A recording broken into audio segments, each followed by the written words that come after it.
And there was a theme song.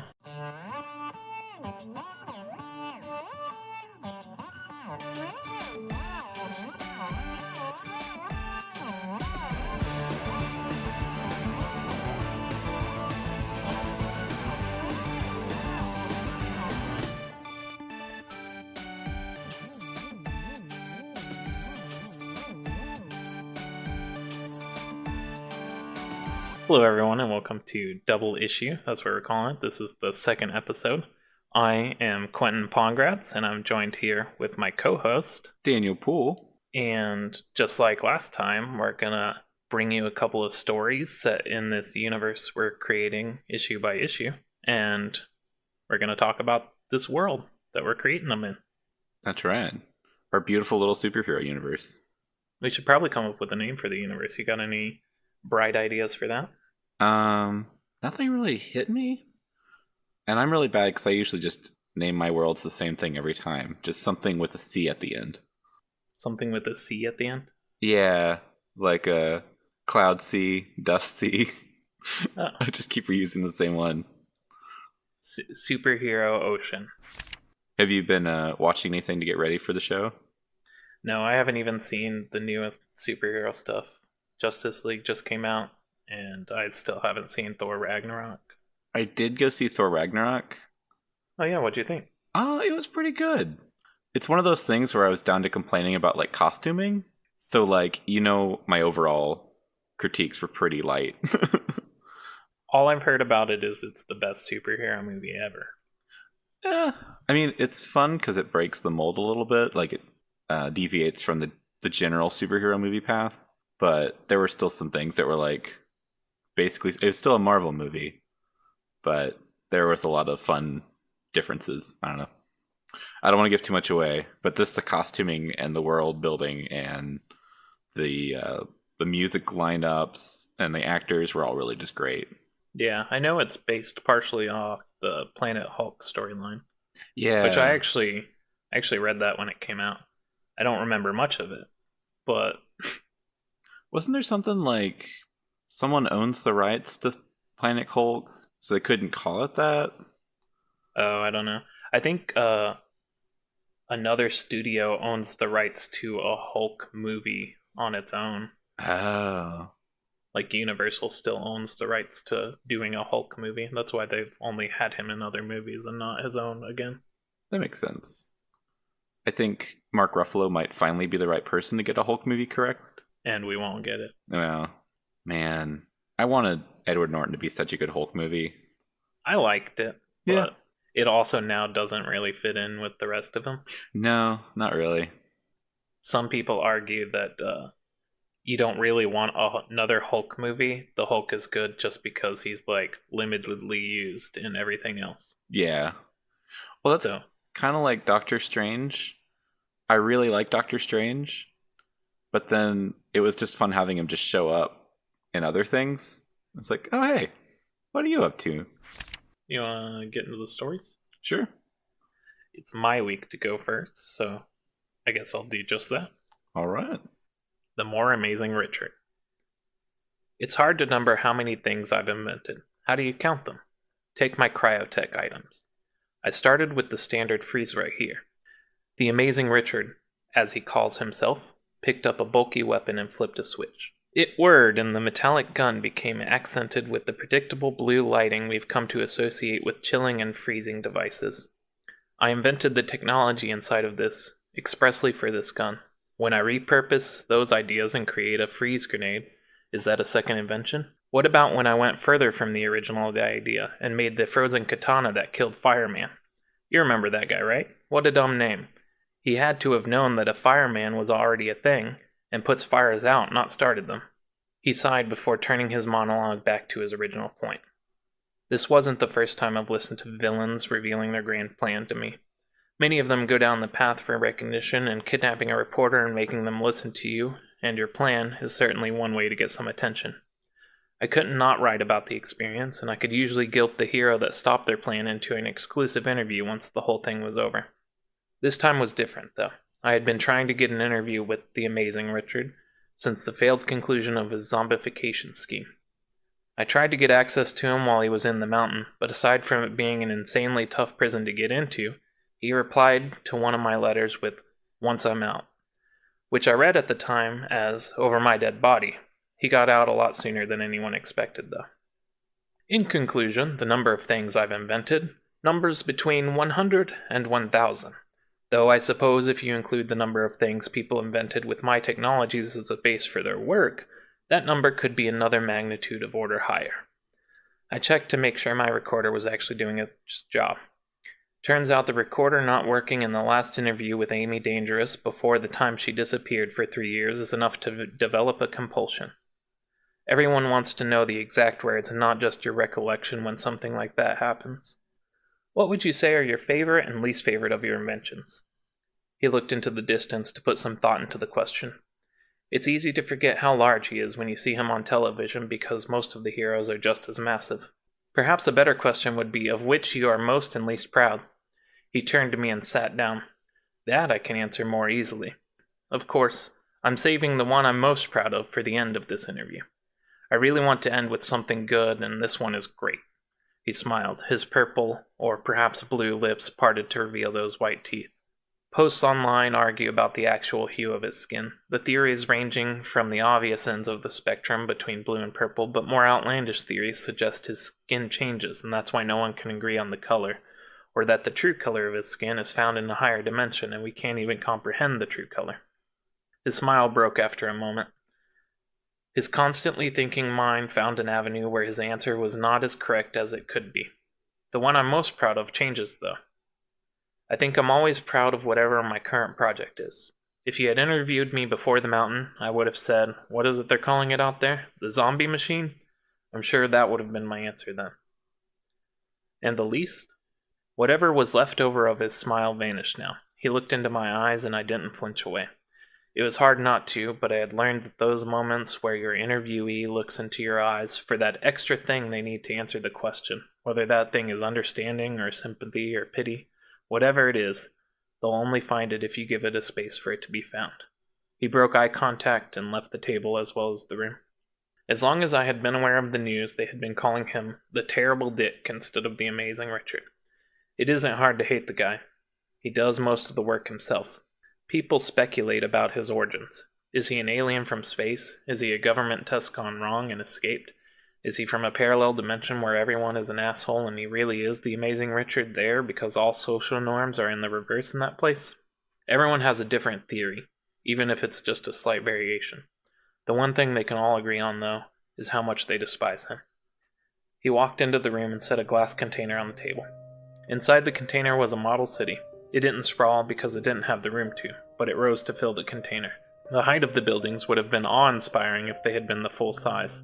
It looked like some city from the future complete with technological flourishes of which I couldn't quite imagine the purpose. This. What is it? Where I was born.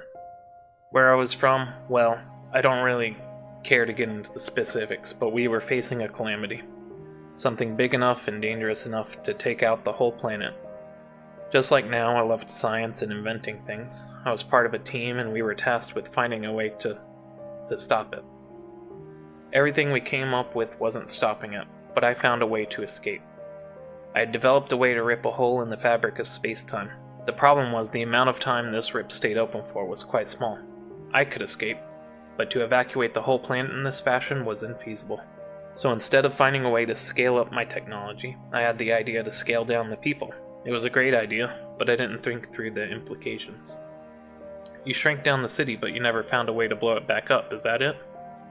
He smiled in a way that you smile at a child that doesn't know how wrong they are about their dumb kid logic. They died pretty quickly. It turns out lungs aren't biologically designed to take in oversized oxygen molecules. That's why when you see one of those shrinking heroes, they have a mask on, a filter that will shrink the oxygen down to the size they need. He put his hand on the top of the display case and spun it around like he was looking for a particular location inside. That's why I always try to think of what can go wrong and prepare for the worst. Let me show you my new invention and that will help explain my process. They left the table and the city behind to go to another room with innumerable gadgets and parts lining the tables and shelves. In the center of the room stood a device double my height. I had seen footage of the zombie incident, and this machine didn't look different enough to put me at ease. The device's design drew the eye to the middle, where the device didn't even actually exist. A vertical standing circle bridged 2 pillars of wires, screens, and blinking lights. Around the inside edge of the circle were restraints located at spots to help someone in the middle achieve the pose of the Vitruvian Man. I voiced my thoughts. Torture? No. Then his face contorted. Well, that wasn't my intended purpose, but now that you say that, I could see how this could be used for that, though I think there are more efficient ways if torture is your goal. Is this related to the zombie machine? I hate that name, but I guess when you can't do a press release to name the thing yourself, these things are bound to happen. He walked to one of the pillars of electronics and began typing on a keyboard there. It is related, just how all of my cryotechnology is related. It's taking a nugget of the same technology and finding a new use for it. In some ways, the same use, but... He turned to me. I guess nobody knew the actual purpose of that machine. You're going to say it wasn't some plan to take over the world by turning the population into zombies, I assume. What good is being king of the zombies? Fair enough. What was the purpose then? Immortality. I won't go into details, as we would be here all day and you would scarcely understand the underlying principles. But I thought that would be the machine that would make me live forever. You said you prepare for the worst, and then that happens. How do you reconcile that? Well, I did prepare for the worst. I tested it on others before myself. He chuckled. A small laugh for such a large loss of life. This one, though, I don't need to test on others. I've got another kind of redundancy here. He walked over to the circular part of the machine. I'll put myself into here, and then the device will activate. The goal is to take my consciousness and implant it into a robot body I've constructed over there. He gestured toward an opaque glass chamber connected to the machine with a bundle of wires thicker than my waist. It's not as foolproof as being Amy Dangerous or the handful of other people that just can't seem to die, but it does eliminate the aging process and gives quite a bit of flexibility when you can jump your consciousness from one body to the next, in cases of catastrophic failure. He smiled. It's my best invention yet, the one I'm most proud of. Do I need to be worried about a zombie outbreak if this goes wrong? No, the machine will take my consciousness out of my body and create a copy into the robot. If anything goes wrong, the failsafe will put my consciousness back into this body, and I can work out what went wrong. If everything goes right, though, he smiled and turned back to the machine. He went about doing science on the machine for a few minutes, which boiled down to an amount of button pressing and switch flipping on the device. He turned and bowed toward me before strapping his feet into the circle. The devices locking his hands into place activated themselves when he reached up to them. See you in another life. He nodded, perhaps as some sort of signal for the machine to begin its process, and then it happened. The machine wasn't built for an audience. It had no theatrics of electricity or sparks, no sound built up in pitch until stopping after its peak. The only sign that anything had happened was on Richard himself. After his nod, his body tensed. Every muscle in his body bulged for a second, like the body struggled to keep a hold of his consciousness before failing and relaxing again. Was he officially dead in that moment? I wished he had explained the process, so that my article could be a little more educated when I wrote it. A moment passed with no indication that anything else was happening before he opened his eyes. He took a second and looked around the room. It didn't work. At least the failsafe worked. The machine clanked as it let go of his hands. He stretched and felt his body. Perhaps he felt it to verify his existence after the out-of-body experience, or perhaps to calm his muscles after a full body tensing. Then, from the side of the room, a hiss.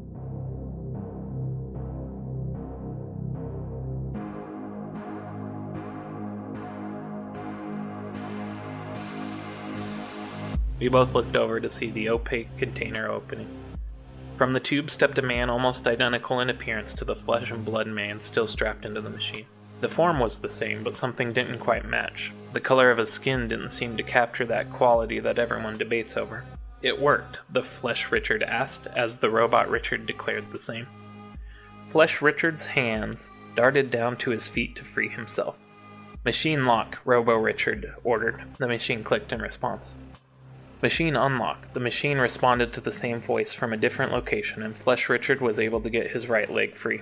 Machine lock. The restraints clicked again. Before the voice could contradict itself again, Robo Richard brought down a fist on one of the pillars. The sparks I anticipated from the machine earlier were readily available now. We both know what must happen, Robo Richard moved toward the captive Richard.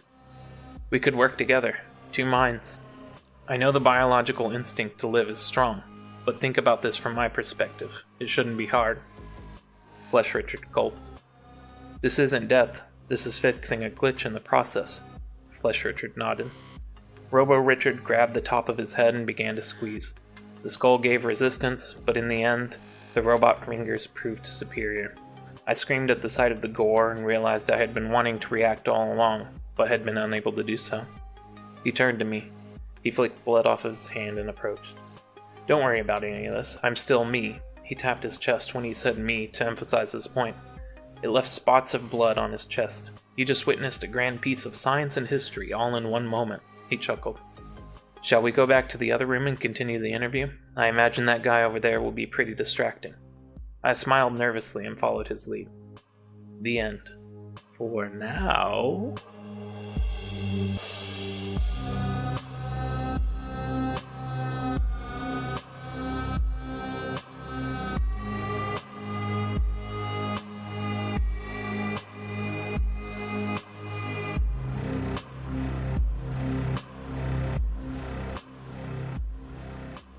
So, awesome story. I appreciate the differentiating between Robo Richard and Flesh Richard.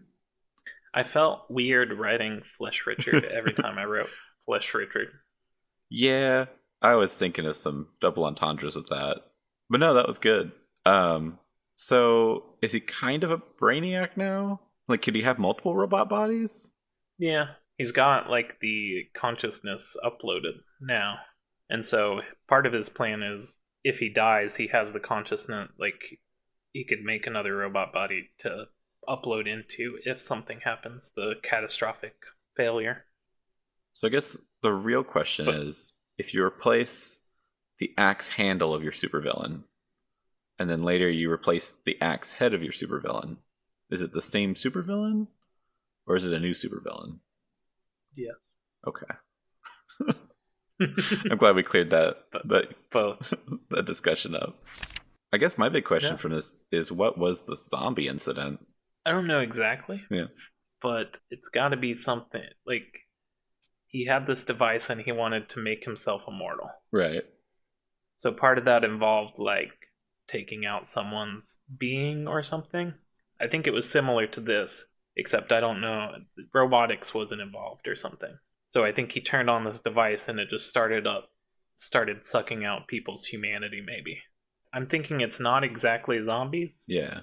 But it's some, like, loss of, like people just becoming animals, kind of. And, like, maybe there's this desire to get back what was lost. And so, in that state, they can't. The only way to do that is, like, eat other people or something. I don't know.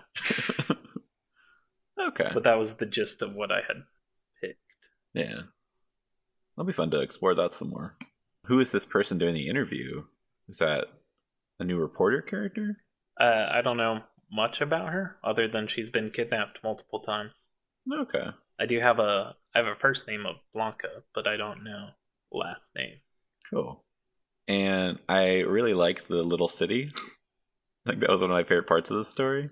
It made me think of Superman's tiny city that he has. Yeah, well, I thought of that, and then I was like, would it be, like, if you made a tiny city, would it be, like, no one can breathe because all the oxygen is, like, at some point, like, if you take it to its extreme, it's like, hey, I can't breathe this oxygen because I'm the same size as it. Yeah.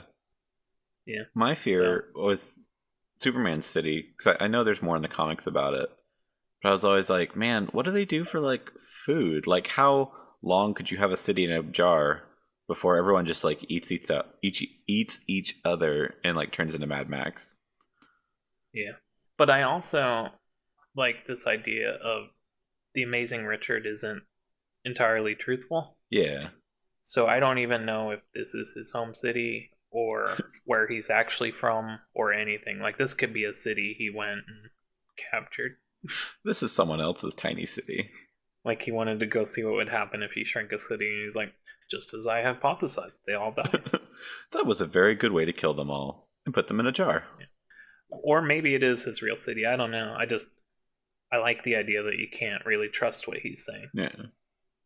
So when this character shows back up, maybe he's got another story or whatever.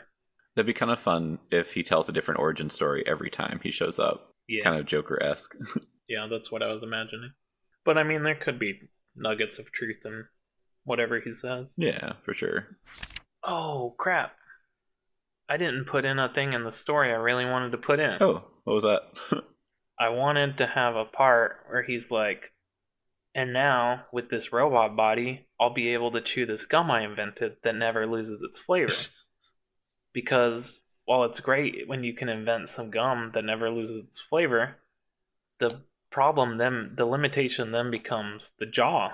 Is you can't keep chewing this gum forever, but I will be able to in this robot body. Oh. Alright. He buys a bunch of jawbreakers. He's like, nah, not anymore. Not today. Willy Wonka tried to get me. That's his actual origin. Willy Wonka was really screwing with him as a kid. But even if I don't go back and add it, know that that's canon. Okay. There's a non-zero part of himself that did this for the gum. It's all about the gum. Ooh, would you like to do your story now? Sure. But maybe I should say it in less of a bad way. Oh, okay. And so you want to get on to your story now? Yeah. No, that sounds bad too. Let me see.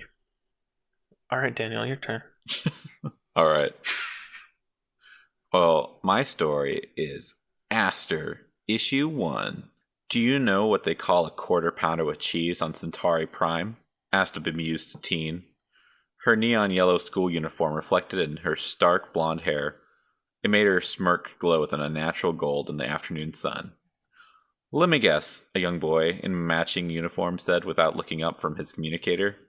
Is it something unintelligible and hard to say? Don't be a prick, she snapped. Shut up, Courtney.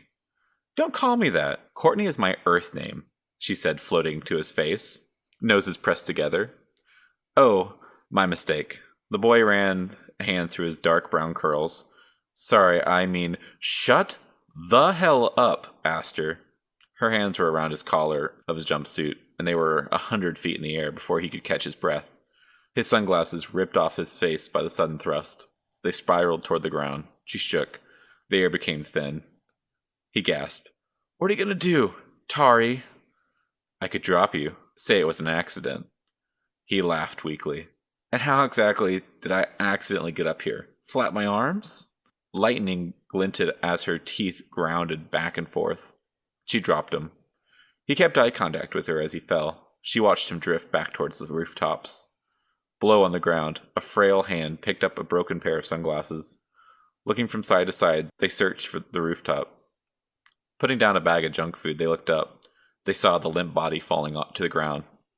Cursing, the small form concentrated. Vines erupted from the building, blooming just in time to catch the boy in blue petals. What on Gaia did you tell her this time? I was gone for like 10 minutes and you nearly got yourself killed. The person also wore a yellow jumpsuit. Bushy leaves sprouted from their head and neck. Deep red eyes that looked closer to wood than glass glowed under their mossy eyebrows. I was just having fun with the alien, the boy said. I just like getting her riled up, Thorn. You keep that up and I may not catch you next time. Whatever, like I need your help. They eyed one another for a beat. Yeah, maybe you'd make a better fertilizer than a patrol partner. Ouch. I'm hurt, Thorn, he said. The screwed up part is I can't tell if you're serious. I would never lie, replied the plant. Hey, Havoc, if you die, can I keep your wands? What? Did you grow a sense of humor at the corner store? It shoved him back and they laughed. The girl floated down silently, ignoring them. She watched the sky, wispy clouds scrolling across the city. She could make out the first star of the evening. A cold air of the atmosphere wicked her tears away. A small voice in her head said, hey. She tried to ignore him, but it said, I'm sorry. Can you let me in? Aster relaxed her part of the mind. The voice grew in strength and said, thanks. Listen, Thorn brought some food. How about you come back down? Tell me more about your summer vacation. Effortlessly, she turned to the air to face the rooftop. She could merrily make them out, even in their jumpsuits among the flower petals. She wiped away her tears and swallowed back a lump and soared toward the ground. The city was a patchwork of grays, tans, and glass. Blocks of marble carved like Roman palaces. Temples of steel and light were piecemealed together in uneven rows. Streets of polished jet stretched in every direction. Domes dotted the city, rolling hills of concrete. The outer wall blanketed parts of the city in early night, broken only by a gate 20 stories tall. In blocky peeling letters it read 09. Raising above the high-rises, a single tower rose in the distance, its windowless monolith of hard angles, a scar carved into the western sky. A figure watched the girls sail toward the building, hidden in the shade of a billboard. They glanced quickly at a glowing device affixed to their wrist. The names of the teens flashed by: Captain Havoc, Thorn, Courtney, Aster, Grimm. Words, numbers, and symbols followed. Nodding, the dark figure pressed a switch. Below them, a busy street bustled with people. The people flagged cabs, said their greetings, and walked along the packed sidewalks. There was a calm, a normal afternoon, then chaos as it became a war zone.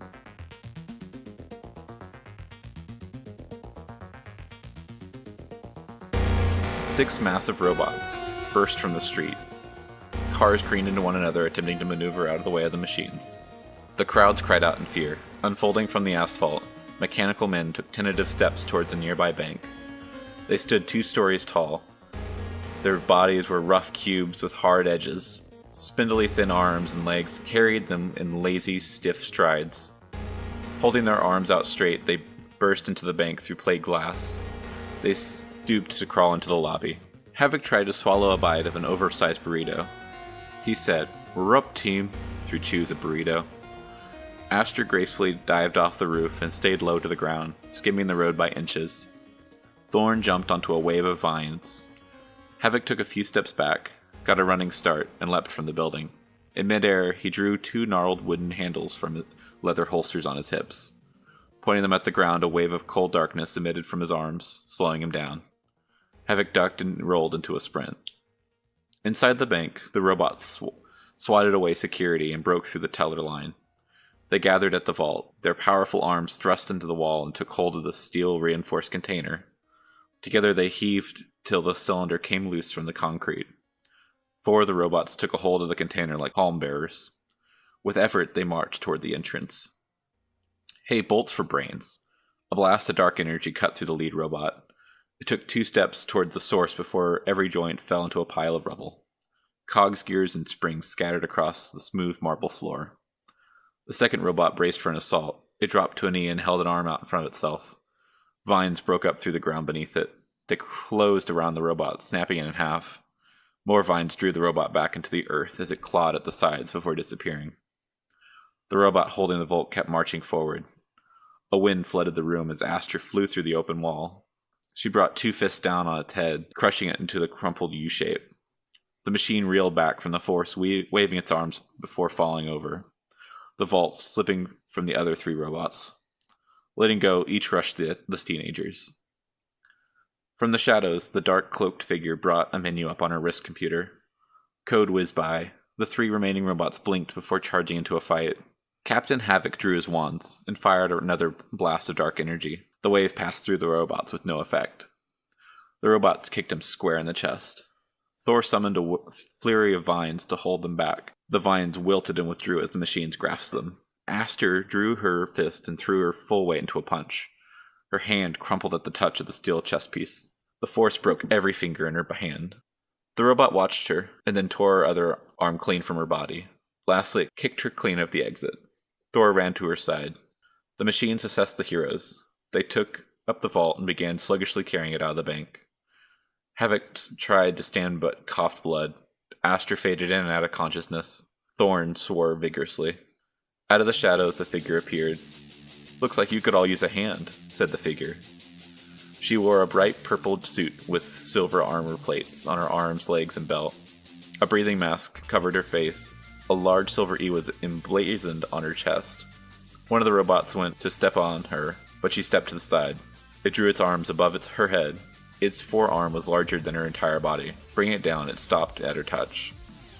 With one hand, she tossed the robot over her head into a wall. Smashing through the wall, it broke apart into a heap.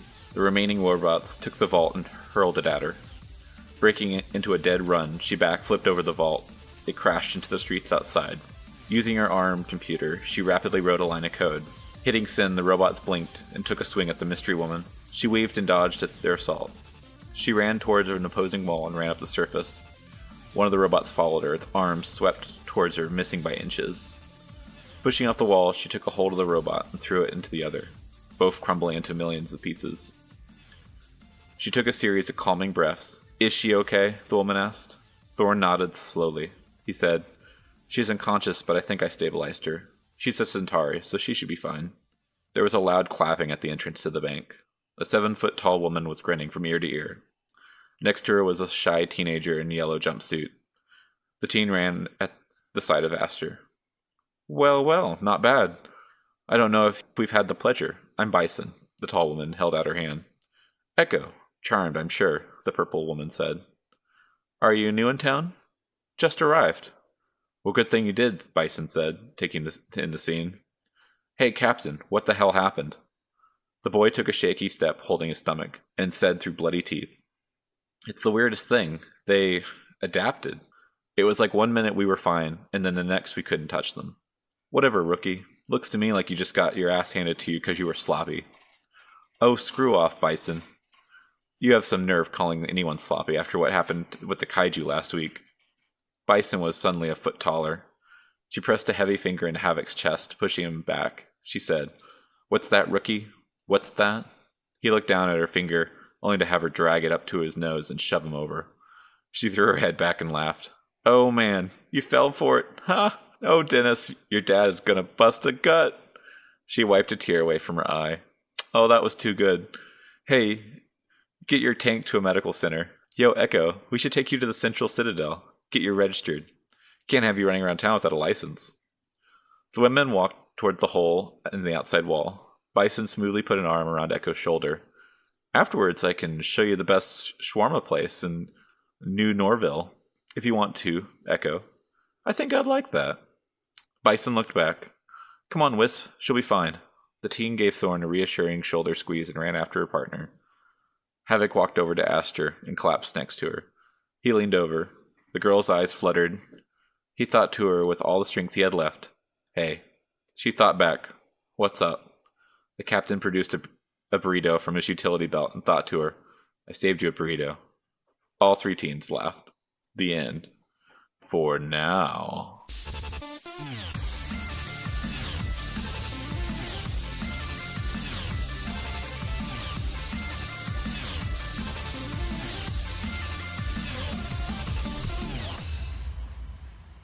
I like it.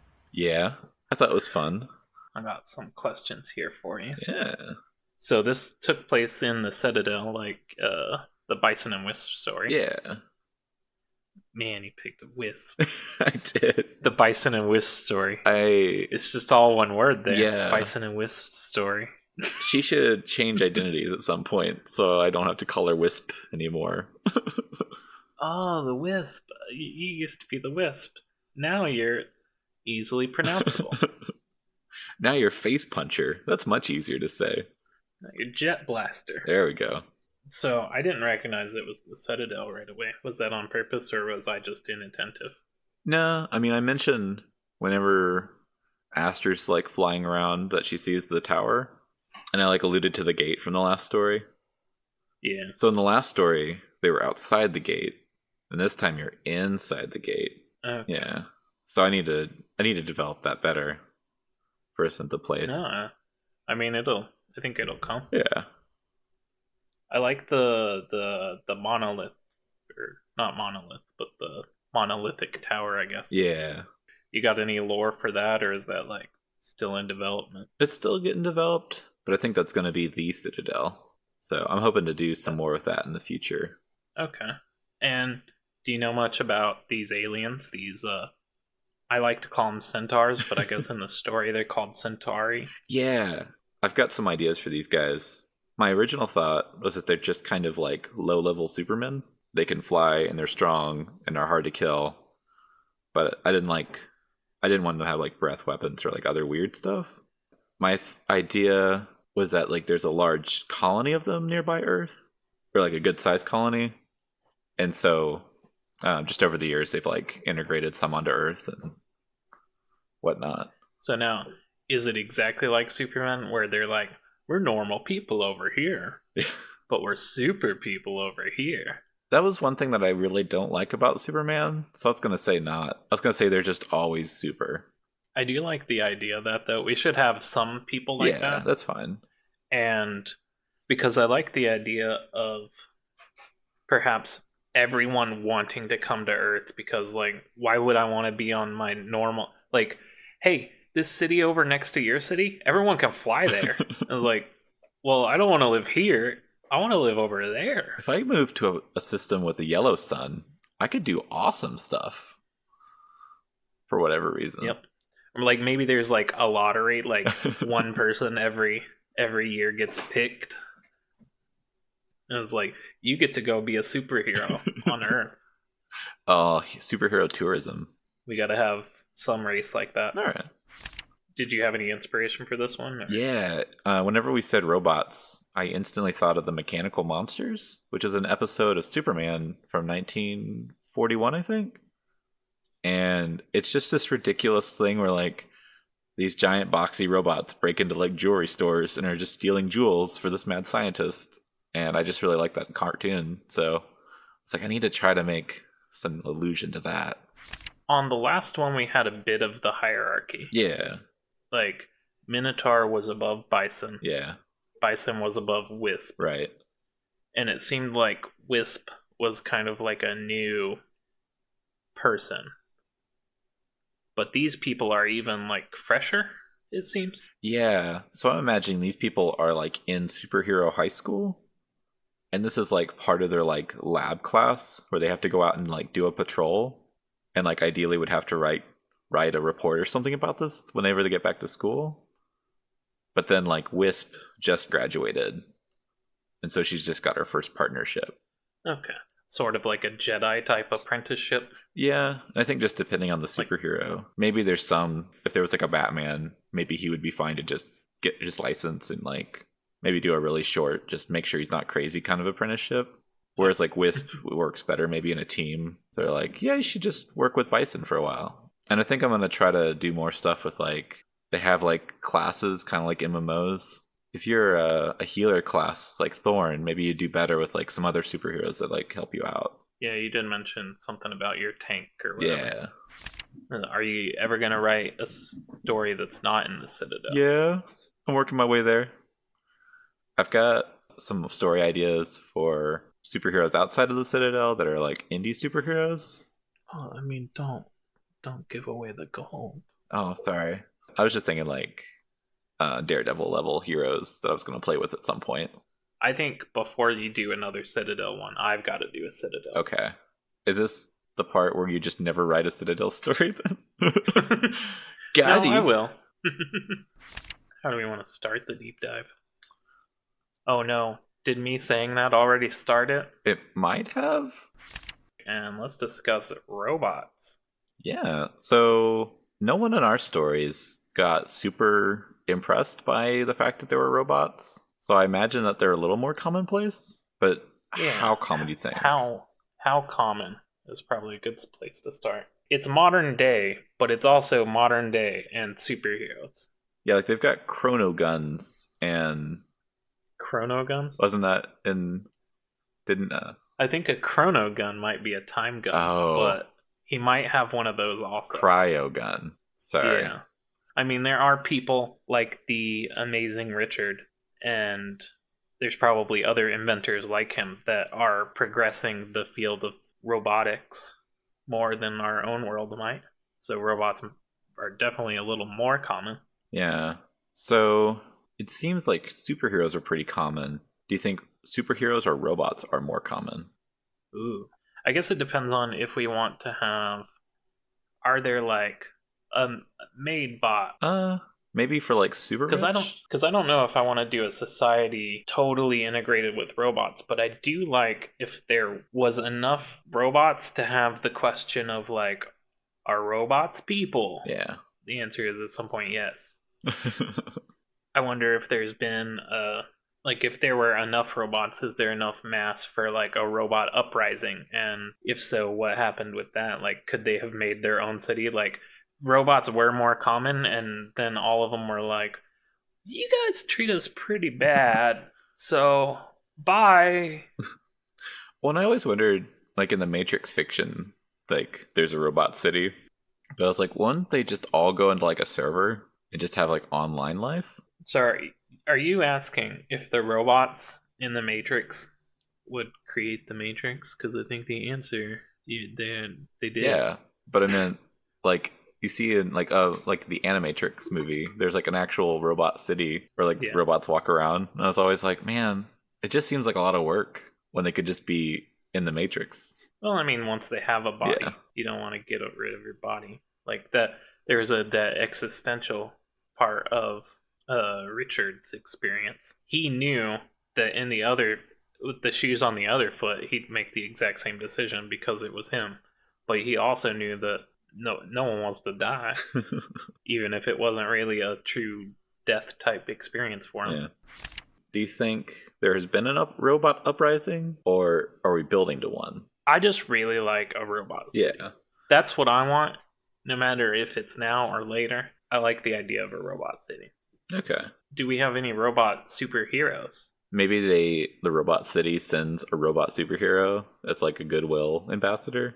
Do you think would he be a tiny robot who could like get into a bigger robot if he needed to, or would he just like change his consciousness out, like changing pants to a bigger robot? He's just a normal man size, but then they're like, oh well, there's a giant alien. He's like, okay, I'll go switch out bodies. I like the idea that, like, this guy, Richard, he's comfortable with the idea of his consciousness just, it is the thing he is. Not necessarily the body. But what if part of being a robot is just like part of being, there is that, I guess they would have some sort of upload thing. Yeah. But you don't want that, like, what if there's part of that is they don't want that to happen? What if it's a screw-on head situation, and it's only their head where their consciousness is kept, and you can just swap out bodies willy-nilly? I think that would be fine in some situations. I just don't want to get into a situation in this world where all robots are immortal. Oh, right. Because that could cause some complications. You don't want a whole bunch of immortal characters popping up. I mean, I've already made a good chunk of them. This is just a random question I had about robots in general, is if you can copy your consciousness, how do your voting rights work? Do you just vote by the majority of your consciousness? Or does each version of your consciousness get a vote? Well, it was a tight vote, but then X15 copied himself 5 million times, and now it's a landslide victory. Maybe they can be copied. Maybe there's some limitation in the coding of things. Maybe that's what this big breakthrough of Richard is. Oh, okay. Robots have existed, but they hadn't figured out a way to transfer whatever the being is of these robots between one another. So every robot is totally mortal. Okay. Well, then I bet the robots will be pretty excited to talk to Richard now. Yeah. Perhaps there's a faction that doesn't want that because they like their mortality. Ooh. Planned obsolescence. Yeah. So, is a robot city more inherently crimeless or something? Like, is this robot city sort of a utopia? I wonder if they've got kind of a Wi-Fi network.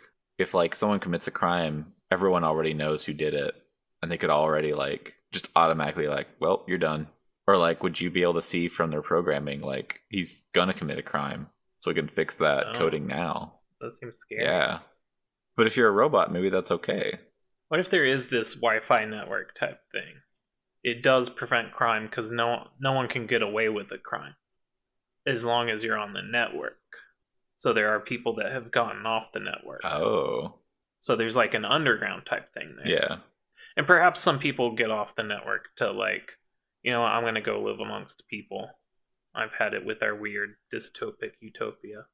And maybe robots don't really have robot jail because robots that don't get along just get outcasted. So they've got this robot here that goes to the human world. Is it a mecha robot? Like, it is a robot that operates a giant mech? Yeah, or I think he's got like a mech-sized body enhancement. No, man, I like a robot inside of They're two separate robots that are partners. Oh, That could be fun. that's weird to think about someone going inside you like that. But if you're a mecha, I mean, maybe that feels good. You're like, yeah, let's go party and hit stuff. But so we've got Robot City, Robot Superhero Duo.